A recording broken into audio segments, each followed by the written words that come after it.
¿Qué tal amigos del Despertar Emprende? El día de hoy tenemos un tema muy interesante, es un nuevo programa que estamos aquí desarrollando. Prueba los shampoos anticaída Malum Life, los shampoos que sí funcionan, de venta en tu estética de confianza más cercana. Con nuestro amigo y compañero de este proyecto, Luis David González Medina. ¿Cómo estás, Luis David? ¿Cómo te encuentras el día de hoy? Muy bien, Julián, muchas gracias por la invitación. Buenos días, tardes o noches a quienes nos estén viendo. Este tema es de interés nacional, ha tenido mucho de qué hablar en estas últimas semanas y pues es un tema que nos compete a todos y es la educación en México. Vamos a abarcar temas desde cómo ha estado la historia, se ha ido desarrollando y qué evoluciones hemos tenido conforme ha ido pasando el tiempo y cómo nos comparamos con otras entidades y con otras naciones que hemos tenido más relevancia. Así que pues quiero empezar hablando con Luis David y que nos cuente un poquito de su percepción y prácticamente qué opina de lo que es la educación en México. Comenzamos. Muy bien, Julián. Bueno, desde la perspectiva, tengo dos perspectivas, o si no es que hasta varias, pero yo considero que la educación en México está totalmente deplorable, la verdad, en el sentido de que, por decir, te lo hablo desde la perspectiva de abogado, ¿no? Los derechos deben de ser progresivos, el artículo primero de la Constitución nos lo dice, es decir, deben de ir avanzando e ir abarcando, más protección a los mismos. Ahora bien, el mismo artículo tercero que habla de la educación como derecho humano, nos dice también que la educación, además de obligatoria, gratuita y laica, también debe de ser progresiva y científica. En este sentido, yo creo que nos hemos rezagado mucho porque muchas veces las escuelas no cuentan con el equipo necesario para un taller de química. A veces no se cuenta con el personal docente realmente preparado. Entonces aquí es una cuestión de tocar fibras muy sensibles, pero la educación tiene que evolucionar y yo veo reprobable totalmente el hecho de que se haya echado para atrás la reforma educativa que se había impulsado antes de este sexenio. ¿Por qué? Porque al final de cuentas fue una reforma educativa que la aplaudió la OCDE, la Organización para el Desarrollo Económico. ¿Ok? Entonces, en ese sentido, yo creo que la educación está un poquito mal. La educación en México se ve desde dos perspectivas, ¿no? Del lado socioeconómico medio alto y del lado de la pobreza. Mucha de la gente percibe que la situación está bien porque fue una primaria donde tuvo los recursos necesarios pues, para poder desarrollarse. Pero casi no se ve el lado rural de las cosas. El hecho de que los jóvenes tengan que caminar 2-3 kilómetros para poder llegar a una escuela que no tiene ni techo, que no tiene ni libros, que no tiene ni siquiera simplemente los niños lápices o algún tipo de zapatos. Van a veces hasta descalzos, no hay agua, los maestros apenas si van, les pagan mal. O sea, hay dos tipos de percepciones que existen. Y donde está el problema es el rezago de toda la población que existe en pobreza. ¿Por qué? Porque muchas de las cuestiones que se desarrollan gubernamentalmente se basan en eso, de que como hay más cantidad de mexicanos pobres que personas que tengan más recursos económicos, lo que hacen es mantenerlos en un nivel intelectual bajo para poder tomar decisiones gubernamentales que enriquezcan y mejoren la vida de los servidores públicos. Y ese es un problema que está muy cañón, porque si una persona tiene acceso a la información, es más difícil que la hagas tonta. Y en la educación en México es lo que ha pasado. No se le ha invertido lo suficiente para poder desarrollar esos sectores vulnerables. Y en el caso de la educación que ha pasado dentro de la pandemia, se ha visto un rezago mucho más grande de los niños que no tenían acceso a internet, que no tenían acceso a las clases en línea, que los niños que sí podían acceder. Y simplemente el hecho de las clases en línea también deterioraba la educación, porque también se han quitado ciertos criterios en este gobierno, que son las escuelas de tiempo completo. La educación es mala, está de la parte de los educadores, de que los educadores también tienen deficiencias, y más en Michoacán. ¿Cómo se ha visto que los maestros que tienen las plazas estatales tienen problemas para que les paguen? Si un maestro está mal pagado, tiene malos recursos y además está mal educado, ¿cómo piensa educar a un joven que necesita y que tiene hambre de aprender cuando no pueden darle esas herramientas? El profesor no tiene tampoco esas herramientas, entonces se vuelve un círculo vicioso en el cual la educación no florece, porque a los maestros es algo principal que se les debe de pagar y se les debe de inculcar una buena educación, porque si tú vas a ser educador, tienes que tener tanto la educación necesaria para poder impartir las clases, y también tienes que tener una buena remuneración económica, porque tú estás creando las nuevas generaciones. Y si el sistema educativo mexicano no se basa en darle un buen desempeño económico a los maestros, lo que pasa es que empiezan a haber problemas y simplemente el maestro ignora la educación del joven, y eso se va arraigando hasta llegar a la universidad, que es donde ves a los jóvenes que no saben o no tienen bien instalados los criterios educativos para desarrollarse profesionalmente. Y fíjate que eso muchas veces lo podemos referir conforme o respecto a la teoría del árbol envenenado, ¿no? Que dice que si... Hay una teoría de filosofía que dice que si tú envenenas el árbol, el fruto va a estar envenenado. Entonces, si la estructura económica, educativa está mal, respecto y desde el profesor, evidentemente la fruta que es el alumno va a estar mal, no va a funcionar igual. Pero también no todo se le tiene que dejar al profesor, no toda la educación. ¿Por qué? Porque también está en casa, y creo que muchas veces también los padres deben de influir en ello. Fíjate, tú me conoces ya de años. La gente que me conoce ya de años sabe que a mí me encanta, me mama el conocimiento, me mama aprender cosas nuevas de ciencia, de física, de lo que sea.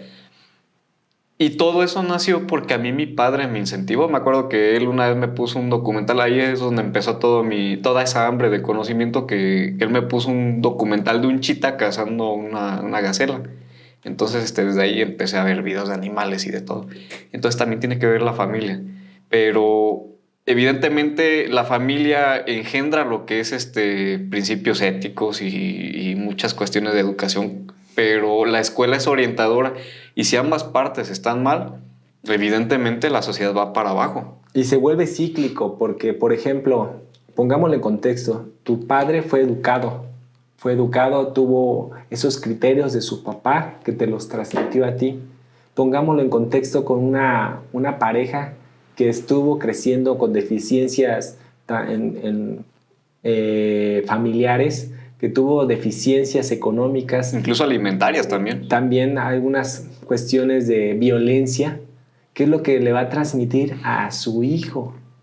Entonces, la educación es base de la sociedad, y si no hay educación, empezamos con problemas tanto de seguridad, de salud, de medioambientales. Todo se genera a partir de la educación, y si no instalamos un sistema educativo viable, porque ¿quién toma las decisiones? ¿Quién toma las decisiones del desarrollo de nuestro país? El poder. Y fíjate que ahí hay algo muy importante, perdón que te interrumpa. Y si lo traes, o sea, no es que el gobernante esté mal, ¿no? Al principio, pues cada quien toma sus propias decisiones a sus propios criterios, ¿no? Pero si los criterios que traes arraigando desde décadas pasadas, problema tras problema, porque ¿cómo piensas tomar las decisiones del futuro de alguien cuando las tienes desde el pasado, desde una perspectiva del pasado? Entonces, la persona toma las decisiones a partir de la educación que obtuvo y sigue el ciclo. Se tiene que romper ese ciclo para que las personas que estén capacitadas tomen esas decisiones, tomen ese criterio de evolución para las nuevas generaciones. Ahora fíjate que también creo yo que una parte te doy la razón, pero en otras sí puedo diferir cuando dices que quizás el gobierno no meta mano. Yo creo que sí. Digo, desafortunadamente mucha gente piensa que estamos viviendo una democracia y la verdad es que no. Quienes hayan leído el libro del contrato social de Jean-Jacques Rousseau, ya lo había hecho también en un programa anterior. Él postulaba que la democracia se convertía en oclocracia y que es la peor forma de gobierno, y yo estoy consciente de ello. Ahora, respecto de eso, ¿o a qué me refiero? La oclocracia también tiene que ver muchas veces con populismo, no me voy a meter en ese tema, pero dentro de tantas cuestiones que abarca la oclocracia... En programas posteriores vamos a hablar del populismo. Vamos a hablar del populismo. Pero la oclocracia también tiene que ver con el voto ignorante, el voto con resentimiento o el voto de castigo, y también con la educación y la impartición de un sistema educativo que esté tocado. De la conveniencia que ejerce el hecho de que se te hace más fácil, pues, no educarte. Exactamente. Entonces, ¿por qué? Porque al generar ignorancia,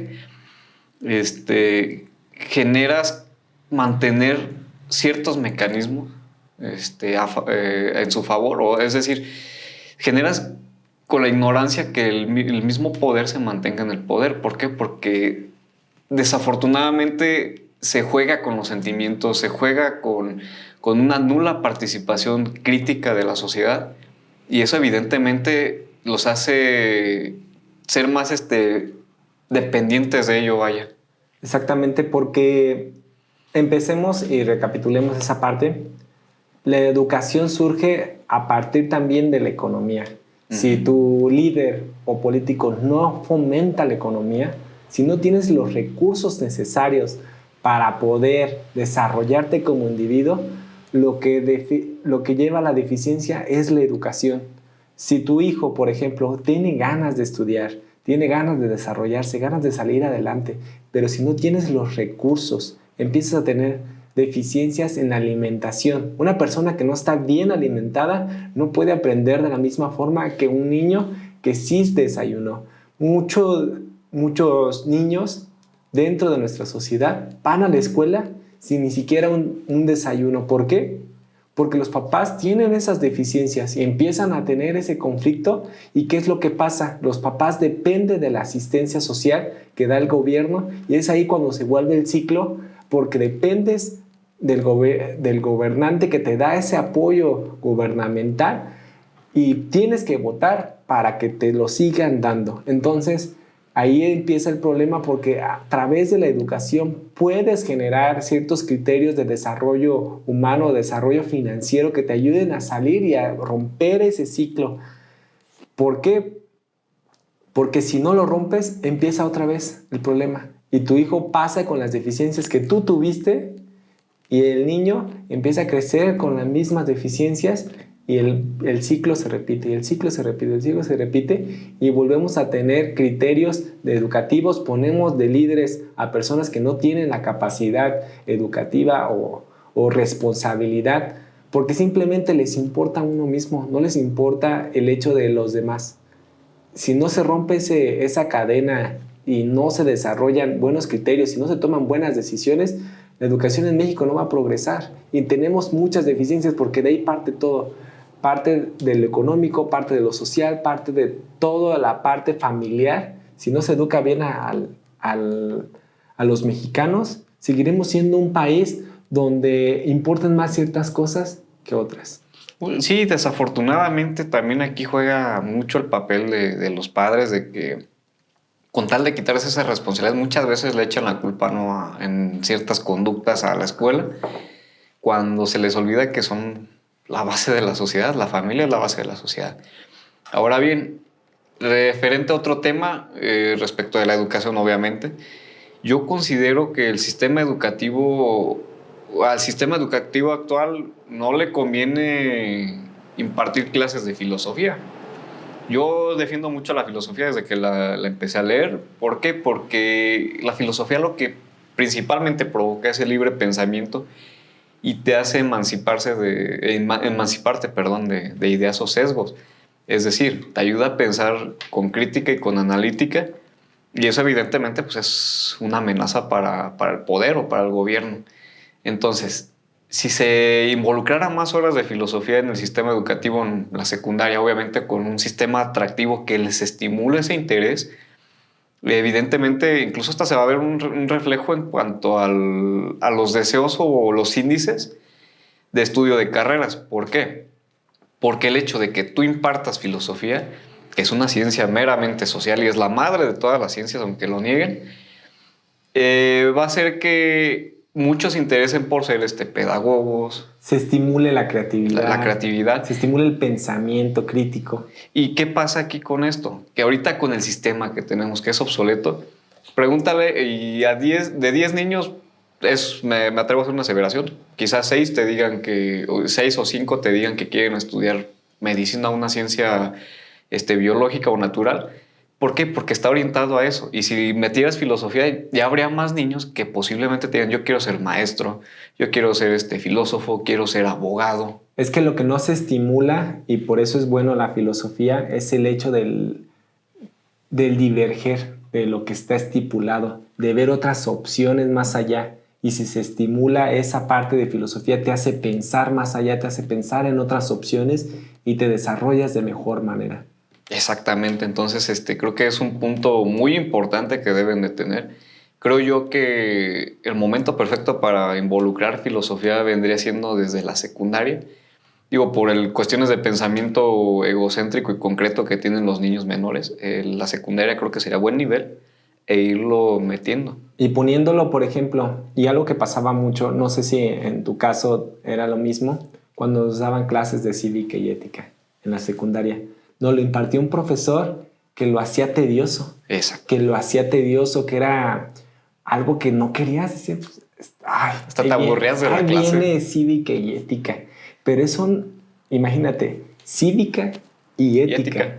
Es algo que le falta mucho a la sociedad mexicana. El tener la ética de poder decir, simplemente los doctores que no tienen ética, que hacen todas las cosas por dinero. Exacto. Y ahí falta un poco de orientación en cuanto a qué es la ética y qué es la moral, que ya se tocó en el tema del aborto, pero bueno, esa parte. Respecto de esto, ¿quién imparte esas clases de cívica y ética? Era un profesor que no estaba apto, ¿ok? Bueno, al menos yo me acuerdo que en mis ocasiones que tuve profesores de cívica y ética, meramente creo que lo más conveniente es que hubiera sido un buen abogado, obviamente con ética, o un filósofo, pero sería más viable el filósofo. Porque tienes que crear esos criterios para la sociedad. Si no existe la ética, no existe un buen desarrollo humano, no existe el hecho de que te sobornan y ya tu ética, pues es cuestionable el aceptar un soborno. Y empieza todos los problemas. Por eso es que decimos que la base de la sociedad es la educación. Y necesitamos cambiar, como tú bien lo dices, ese sistema tan retrógrada que es el sistema educativo mexicano. Seguimos aprendiendo con los mismos métodos de hace 60 años. No es posible que la única impartición de educación sea de la misma forma que se hacía hace 60 años, cuando estamos en un punto de modernidad. Estamos en un punto de modernidad donde puedes verlo a futuro con otros países que imparten un sistema educativo muy diferente, donde estimulan, y lo que tú acabas de decir, estimulan la filosofía, estimulan el pensamiento crítico, estimulan la forma de que te enamores de la educación. ¿Por qué lo hacen tedioso? Y el niño ya no quiere estudiar porque dice, ay, ¿para qué voy a la escuela? Me canso de estar aprendiendo, me canso de tener el examen. Y fíjate que hay otros métodos para poder enseñar. Y hay muchos niños, por ejemplo, superdotados, perdón, que te interrumpa. Sí. Que no están estimulados, que no se alcanza a percibir su talento y que quedan simplemente menospreciados por la sociedad. Cuando hay ya institutos, y hay muy pocos institutos, y hay muy poco apoyo para el talento sobresaliente. Y es lo que pasa aquí en México. ¿Tienes talento, tienes sobresalencia? El dinero te limita. El sistema te limita. Y empiezas a tener deficiencias y no genera el crecimiento. Y lo que ocasiona es de que otros países, el mexicano es talentosísimo, hay que dejarlo siempre claro, el mexicano es talentoso. Nosotros cómo arreglamos las cosas, ningún otro extranjero se da cuenta de cómo nosotros arreglamos las cosas. Simplemente se ve, esa es la clásica a la mexicana. Hasta Checo Pérez, hablando de Fórmula 1, que viene la carrera de México, dice, lo hicimos, ganamos a la mexicana. ¿Por qué otros talentos surgen en otros países? Porque los estimulan. Los estimulan. Y si en México estimuláramos más la educación, estimuláramos más el talento, existiríamos mejor como sociedad, desarrollaríamos más, porque el mexicano es uno de los seres humanos más talentosos del mundo. Tenemos más talento y hemos brillado en todas las disciplinas. Pero aquí en México es donde te encierras, no creces y te marchitas. Ahora fíjate que también aquí ya hay algo muy importante. No le vamos a echar toda la culpa al sistema, porque no toda la culpa viene del sistema. También viene de los mismos profesores. Y tú bien tocaste un tema muy importante que en otros países estimula la creatividad del alumno. ¿Qué pasa en Finlandia? El mejor sistema educativo de todo el mundo, porque ni siquiera es Estados Unidos, ni Alemania, ni Que por Japón. cierto el presidente decía que nos íbamos a parecer a Finlandia. A Finlandia. Y nada que ver. ¿Por qué? Porque en Finlandia una de las tantas cosas que hay es que dejan a los niños dormir, creo, 1 hora o sea, tienen un ejemplo, ¿no? 7 horas de clase. Y a la mitad los dejan dormir 1 hora, 40 minutos más o menos. ¿Por qué? Porque eso desarrolla o estimula su creatividad. Además de que los países de primer mundo, como son Finlandia, Alemania, y también de segundo mundo, como lo es China, que de segundo mundo yo no le veo nada, pero bueno, dan el libre albedrío al menor a algo muy absurdo y muy, muy tonto que aquí se criticó hace poco, que es el corte de cabello. Ok, dicen las escuelas es que hay que enseñarles de modales a los niños y que no sé qué. Yo estudié reglas, el derecho es estudiar reglas, normas, y uno de los principios de la ley, de la norma, de la regla, es que debe de cumplir con un objetivo, que corrija una conducta. ¿Ok? La regla del corte de cabello no corrige ninguna conducta, por lo que es una regla vana, sin sentido y mundana, que no tiene nada de lógica. Y dicen los profesores, es que hay que enseñarle a los menores a respetar reglas y no qué será después de ellos. Bueno, primero empieza tú a respetar las reglas, porque la Ley General de Educación te da esa pauta para el reglamento escolar, pero ella está subordinada el mismo reglamento escolar está subordinada por jerarquía de leyes a la Ley General de Educación y dicha ley a la Constitución, y la Constitución en el artículo 4 dice que hay libre desarrollo de la personalidad. Esa regla no hay que respetarla, maestros, digo, porque se quejan de que el alumno no respeta reglas, pero pues ustedes están jugando, otra vez vuelvo a lo mismo, al árbol envenenado. Pues sí, o sea, hay criterios para todos los momentos. O sea, es un tema que podemos hablar horas y deficiencias por todos lados, pero si el sistema educativo no mejora, lo que va a pasar es que nos quedemos rezagados. Nos obligan otros países a modernizarnos, nos obligan otros países a cambiar nuestra forma de ser. Pero si no cambiamos desde nuestro ser individual, pues lo único que pasa es que no cambiemos, no nos desarrollemos, no florezcamos. Y algo muy importante que pasa es, se enfocan en algo tan trivial como el corte del cabello, cuando hay otros problemas más fuertes en la educación mexicana. Hay otros criterios que les pueden enseñar las reglas a los niños a forjarse, como lo que estábamos diciendo, la cívica y la ética que se implanta en las escuelas. No hay ni siquiera una educación financiera que te ayude a decir, oye, ¿cómo pago los impuestos? ¿Cómo le pago al SAT? ¿Cómo me desarrollo económicamente para no ser siempre un esclavo de la sociedad, sino pueda tener remuneración económica y pueda crecer el patrimonio? Ahora imagínate si combinas filosofía y finanzas. Filosofía financiera, te haces libre. Te haces libre, te desarrollas. Se invierten en otros aspectos que no tiene nada que ver. Se malgasta el dinero en el gobierno. Los impuestos de los mexicanos es una recaudación muy grande, pero se invierten en sectores donde no hay deficiencia. Y lo primero es mejorar la economía. Si no mejoras la economía, el papá del hijo no tendrá dinero para darle a su hijo que coma bien, que tenga buenos, que pueda acceder a una escuela de calidad, que pueda tener esos criterios. Si no le pagas bien y el maestro no tiene buen salario y no tiene buena remuneración económica, no va a educar bien.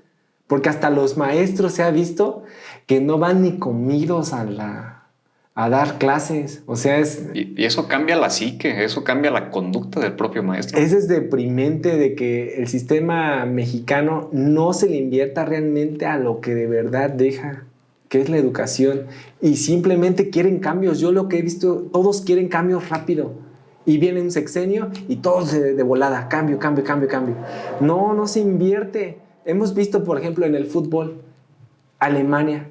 Es un sistema donde le invierten desde sus niños y empieza la generación a inculcarlos, a desarrollarlos desde que son niños. No esperan ganar un mundial cada 4 años, sino se desarrolla de tal forma de que sabes que en 20 años vas a tener los resultados que estás implantando. Y eso es lo que falta en México. Falta ese tipo de sistemas donde no cambie cada 3 años en un servicio municipal. Si son administradores, pues se tiene que seguir inculcando, porque cada 3 años se intenta cambiar la filosofía y se intenta cambiar. Yo que trabajé en gobierno lo vi. Hay que cambiar. Te tardas casi medio año o un año en adaptarte al trabajo, en adaptarte al sistema y en adaptar tu sistema. Cuando hay cosas que sí funcionan anteriores y que no se siguen. O sea, cada 3 años hay que estar invirtiendo. Imagínate el dinero que se invierte para la nómina de un municipio de un año completo. O sea, es dinero que se va a la basura. No seguimos con las cosas que funcionen realmente. Y si no se invierte en lo que de verdad deja y no se invierte en que se implante algo que sea futuro, ¿qué va a pasar? Vamos a seguir en la misma. Van a llegar países, nos van a colonizar modernamente, nos compra China y ¿qué pasa?